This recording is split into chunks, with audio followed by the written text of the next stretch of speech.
Out of the mix. I don't care. Carl Horn. Who do we get for Carl? Carl Horn's right here. Well, try to answer that. Well, you can answer it. I mean, go ahead and answer it right now, but we're going to, some of the exercises we're doing today, so we're going to get to that. But okay. Carl, since you're on the stage. I made that. It's okay. And it's okay to say something, and if you change your mind after we do exercises, that's fine too.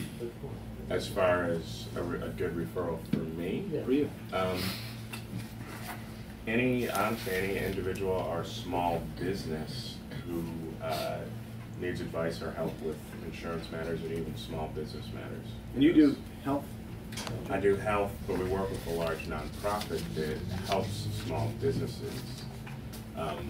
So I do a lot of pro bono work, just advising small businesses. Maybe they can save money on a tax thing to their health, and I show them how to do that. So it's not just being a health agent, it's having a relationship with an individual and their family or a small business and helping them grow. Mm-hmm. Now, how about the other way around? Who could you pass referrals to? The other way around, I meet so many people that are different professions, and it always comes to mind since I do face-to-face consultations. A lot of it is talking, and I find out a lot about these people, and someone that I can refer Jamie to because I know that they prefer far more holistic medicines or anything like that. Always comes across. How about other insurance agents in the room? Okay. Shenta and I have actually talked before, and she handles a lot of high-end clients, and I get people that are way out of my specialty, and I've needed someone that can handle. What kind of insurance do you do? Life insurance. Okay. Disability insurance.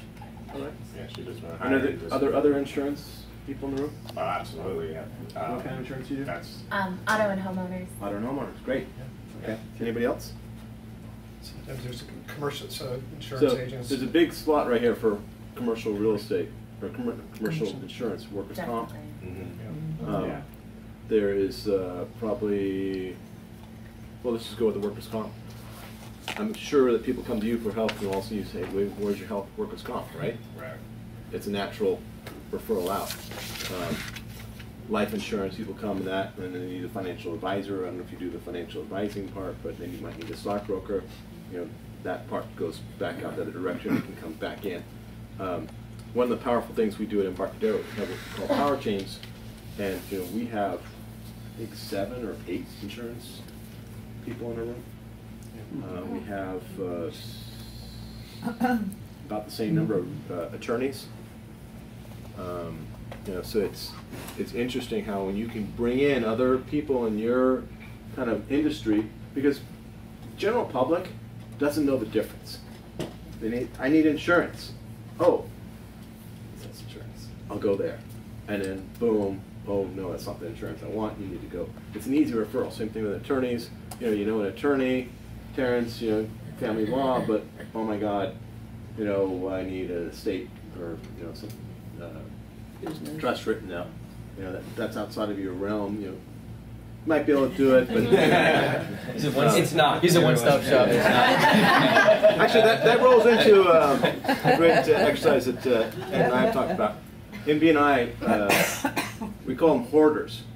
And I'm not saying Terrence is a hoarder. We'll make that very clear. This just happens to be This happens all the time. And it's funny because I actually see it in the law field a lot. And the typical one is the business attorney who does personal claims or personal insurance or personal like dog bites, car accidents type stuff. But they also do business, and they also do something else. And it's like they want everything covered up. Okay. Now, I think we've all ran into someone who will stand up here and they will start listing off all the things they do. Okay. Generally, after the second item, you've totally phased out because you can't absorb it all. Don't hear it anymore. And they just keep listing. Oh, I do this, and oh, by the way, I do flowers, and oh, and I can sell this on the side, and I do cards, and and it's like, no, I can't come up with this. It's not. When people are talking, they're looking for how can I help you. Okay, the better you can describe a picture that appears into the person's brain, the more likely you are to get that referral. And the more, that's step one, is to define that picture in that person's brain so also they see and visually see who it is you're looking for as a business referral. Excuse me. Sure. The next step is that why? Why do I want to refer you? Okay?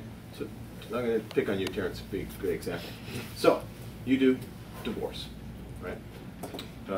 Child custody, that kind of stuff, right? So I'm talking to a family member or something like, oh yes, we're about to go through divorce. Okay. Well, guess what pops in my head immediately? Huh? That's a referral for, now I hate to tell you this, it's not a referral immediately in my brain for Terrence, it's a referral for a Divorce attorney. Correct? A divorce attorney, even more clearing up the picture, right? Okay, now what I need to do in my brain is, I need to go the other direction. I need to get Terrence's face into my head. And what that happens, that's a huge step. Because what has to happen is, I have to believe that the only person, and of all the attorneys I know in the world, that there's only one that's going to help this person. And so much so that I'm going to be motivated to have, listen, you have to meet Terrence. There's no ifs, ands, or buts. And they can read it in my passion that I know why Terrence is the guy for them.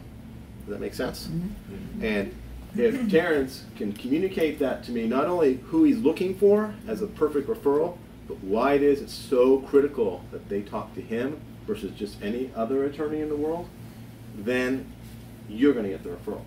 Does that make sense? Mm-hmm. A lot of people make the mistake of thinking, no one likes me. I don't know, this B&I thing isn't working. I come, I eat breakfast, and I don't get any referrals. They just don't like me. No, it's because you haven't taught the people in the room what it is, the perfect trigger is for you to meet them. And once people see that, and if they know what it is that your specialty is, and what makes you super special as far as and the more crystal clear you can make it, it's funny how it goes back to what I was saying about the people that try to do everything, and how they get nothing. The person is so crystal clear and specific. If it was just child custody, and that was all he talked about, okay? Suddenly, you're going to get more referrals than when you try to do child custody, divorce, and anything else. Does that make sense? Because suddenly, oh, there's a child custody issue. It's Terrence. You guys get how that works. So if you can make that happen in everybody else's brain in the room, suddenly you get more referrals. Now you can switch it up. You can try the child custody and try it for a couple months, and then that doesn't work. Maybe there's some other little gimmick to it. You can go through 2 or 3 or 4 different things that you really specialize on from time to time. But try and focus on them one at a time, and then move on if it's working or not working. And keep testing. That's the other thing. So that's a great context for talking about one-to-one. So we're talking about communicating just in general in your chapter. When you go into a one-to-one meeting, that is one of your main focuses, is to find out from the other person why you can refer them and what's the perfect case for you to refer them to. And as I said before, the professions that they would most likely be referred to, not just individuals. The individuals are important, but the other professions, they can use them, refer them 3 or 4 or 5 times a year. So you have to be crystal clear, each of you, both parties in these one-to-ones, you have to come in doing just what Kevin's talking about. You have to say, this is what I do, and this is why people talk to me. And it's okay to toot your own horn in these. Does anybody have a problem with that? We got a lot of us, me included,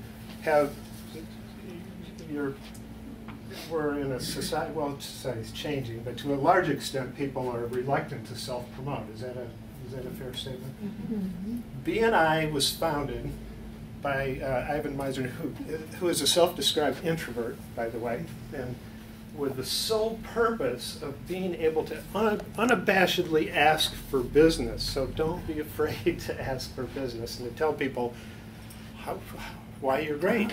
But just what Kevin's saying, you have to give them a big why. Hey,